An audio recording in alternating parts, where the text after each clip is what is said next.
So hello and welcome दोस्तों। बात करेंगे आज कुछ ऐसे ईटीएफ्स के बारे में जिनमें आप फ्रेश एंट्री लेना चाहते हैं तो आप कंसीडर कर सकते हैं, क्योंकि मार्केट इस समय थोड़ा बहुत गिरावट फेस कर रहा है। तो आप इस चीज़ का फ़ायदा उठा सकते हैं। और अगर आप किसी ईटीएफ में फ्रेश एंट्री का लेना का सोच रहे हैं तो इन ईटीएफ को आप कंसीडर कर सकते हैं। तो वीडियो को शुरू करने से पहले अगर आप चैनल पर पहली बार विजिट कर रहे हैं तो चैनल को सब्सक्राइब और बेल आइकन को जरूर हिट कर दीजिएगा। इससे आपको लेटेस्ट वीडियो सबसे पहले मिलते रहेंगे। तो चलिए देखते हैं हमारी लिस्ट का जो पहला ईटीएफ है वो कौन सा है।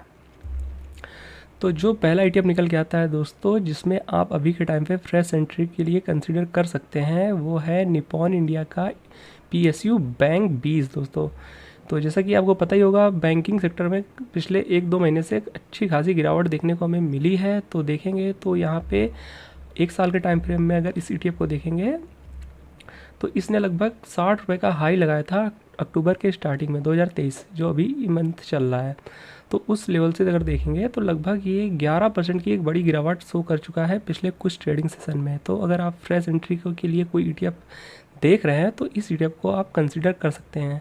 अगेन, आपको एक बार में सारा पैसा नहीं लगाना होता है किसी भी ईटीएफ में। आप जो भी पैसा लगाना चाहते हैं किसी पर्टिकुलर ईटीएफ में, वो आप 4 से 5 पार्ट में ही लगाया करिए। एक पार्ट में हमें बिल्कुल भी नहीं निवेश करना है। इनकेस उसके आगे गिरावट आती है तो आपको प्रॉब्लम हो सकती है। तो कम से कम 4 या 5 लॉट लेकर चला करिए और एक पर्टिकुलर गिरावट में निवेश करते हुए चला करिए। तो चलिए देखते हैं हमारी लिस्ट का दूसरा ईटीएफ कौन सा है। तो जो दूसरा ईटीएफ निकल के आता है हमारी लिस्ट का, वो है दोस्तों जूनियर 20 ईटीएफ, जिसे निफ्टी नेक्स्ट 50 ईटीएफ भी बोलते हैं।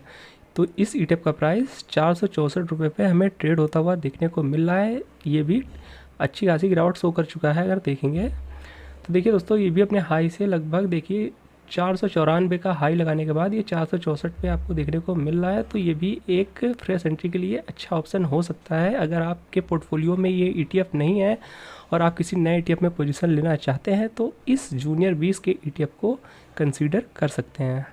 तो चलिए देखते हैं अब हमारी लिस्ट का तीसरा ईटीएफ कौन सा है। तो दोस्तों, ये भी बैंकिंग सेक्टर का ही ईटीएफ है, जिसे हम बैंक 20 बोलते हैं दोस्तों। 440 रुपये का प्राइस हमें देखने को मिल रहा है इस ईटीएफ में। और इसने जो अपना हाई लगाया था 470 रुपये के आसपास सितंबर 2023 में, और हाल ही में लगाया था लगभग 1-1.5 महीना पहले। तो वहाँ से अगर देखेंगे तो ये भी अच्छी खासी गिरावट शो कर रहा है 6-6.5% की। तो इसमें भी आप पोजीशन लेने का कंसीडर कर सकते हैं अगर आप फ्रेश एंट्री लेने का सोच रहे हैं। तो बैंकिंग सेक्टर में हमने बताया ही है कि गिरावट चल रही है पिछले 1-1.5 महीने से। तो उस चीज़ का बेनिफिट आप ले सकते हैं। और ये अपने सपोर्ट को जस्ट ब्रेक करता हुआ भी देखने को मिल रहा है, जो कि हमें यहाँ पे देखने को मिल रहा है 446 के आसपास का सपोर्ट था, पर वहाँ से हमें थोड़ा नीचे जाता हुआ देखने को मिल रहा है। तो यहाँ से थोड़ी बड़ी गिरावट भी देखने को मिल सकती है। तो उस हिसाब से आप अपना रिस्क मैनेज करके चलिएगा। तो हमने बताया ही है कि आपको एक बार में पैसा नहीं लगाना है, आपको 4 से 5 लॉट लेके चलना है। तो चलिए देख लेते हैं अगला ईटीएफ कौन सा निकल के आता है हमारी लिस्ट का।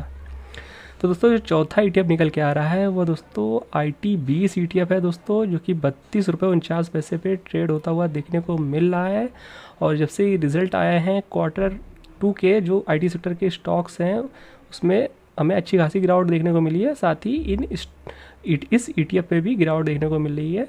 तो देखिए दोस्तों, 15 सितंबर को 35 रुपये के ऊपर ही ट्रेड कर रहा था और वहाँ से एक शार्प गिरावट हमें देखने को मिल रही है। पिछले 1.5 महीने में लगभग ये 7-7.5% ये ईटीएफ टूट चुका है। तो अगर आप फ्रेश एंट्री लेना चाहते हैं इस ईटीएफ में, या आप स्विंग ट्रेडिंग पर्पज़ के लिए अलग से कुछ क्वांटिटी ऐड करना चाहते हैं तो आप ऐड कर सकते हैं। तो ये था हमारा चौथा ईटीएफ। तो चलिए देखते हैं हमारा पांचवा और आखिरी ईटीएफ कौन सा निकल के आता है हमारी लिस्ट का।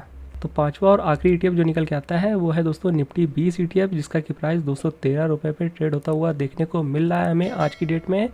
और देखेंगे इसने जो हाई लगाया था लगभग 222-23 रुपये का 15 सितंबर के आसपास इसने भी हाई लगाया था।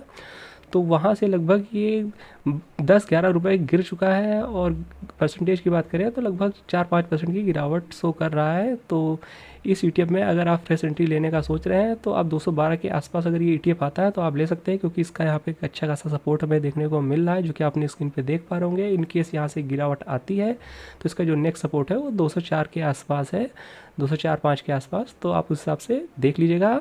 जैसा कि हमने बताया, आप कम से कम 4 लॉट तो लेके ही चलना है मिनिमम। तो उस हिसाब से आप आप कितने गिरावट में बाय करना चाहते हैं वो आप अपने हिसाब से कैलकुलेट कर लीजिएगा। आप जितना भी मार्केट को कवर करना चाहते हैं, जितनी भी मार्केट डिप तक आप कवर करना चाहते हैं, उस हिसाब से आप अपनी कैलकुलेशन कर लीजिएगा। उस हिसाब से आप पर्टिकुलर गिरावट पे बाय करते हुए जाइएगा। तो दोस्तों ये थे वो 5 ETF जो हम आज आपके लिए लेके आए थे।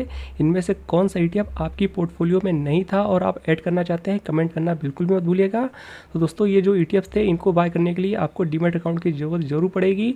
तो लिंक डिस्क्रिप्शन बॉक्स में है ग्रो और जीरोधा की, जिसमें आप आसानी से अपना डीमैट अकाउंट खुला सकते हैं। ग्रो और जीरोधा का लिंक आपको डिस्क्रिप्शन बॉक्स में मिल जाएगा।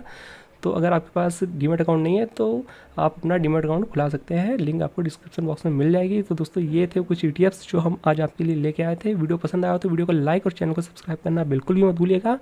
मिलते हैं नेक्स्ट वीडियो में, तब तक के लिए keep learning and be discipline.